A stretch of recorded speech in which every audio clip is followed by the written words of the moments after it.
তোলাবাজির টাকায় 5 বছরে 100 কোটির 30টি সম্পত্তি। বাগুইআটি, নিউ টাউন, দমদম, কালিম্পংয়ে 100 কোটির সম্পত্তি।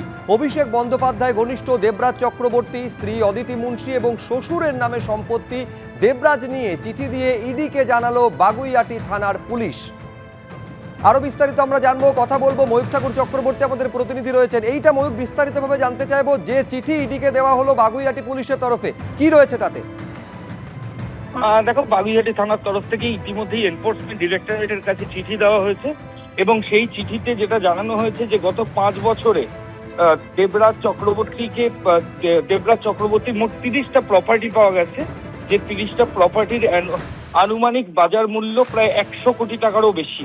এবং বিধাননগর পুরসভার প্রাক্তন মেয়র দেবরাজ চক্রবর্তী এই প্রপার্টিগুলো তার স্ত্রী, শ্বশুর মশাই এবং বিভিন্ন লোকের নামে এগুলো কিনেছিলেন। বাগুইআটি, নিউ টাউন এবং দমদমে তার প্রপার্টির হদিশ পাওয়া গেছে। এছাড়াও কালিম্পংয়ে তার রিসর্টের হদিশও পুলিশ আধিকারিকরা ইতিমধ্যেই পেয়েছেন। চিঠি দিয়ে জানানো হয়েছে নির্বাচনী হলফনামাতে দেবরাজ চক্রবর্তী তার প্রপার্টি সম্পর্কিত যা মেনশন করেছিলেন সেটাও তিনি মিথ্যে মেনশন করেছেন, এমনটাই পুলিশের তরফ থেকে বলা হয়েছে। ধন্যবাদ ময়ূক।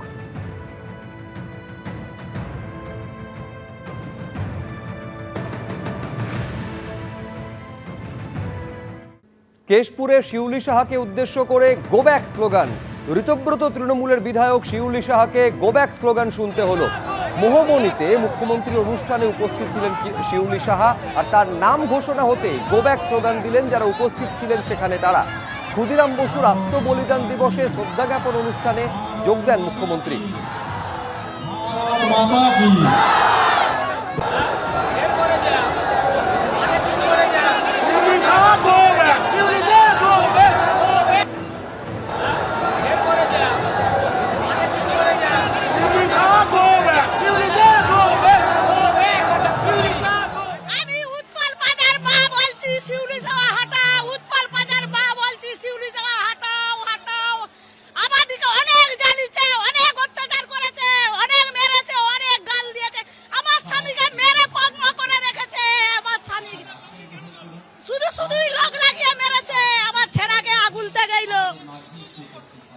কোনো কাজ করেনি, আমার স্বামী খাটের কাজ করে। আমার স্বামীকে মিথ্যা কথা বলে পদ্মুত পাজা আমার ছেলেকে আগুল দেখাইলো বলে, ছেলেকে মারতে দেয়নি বলে মেরেছে।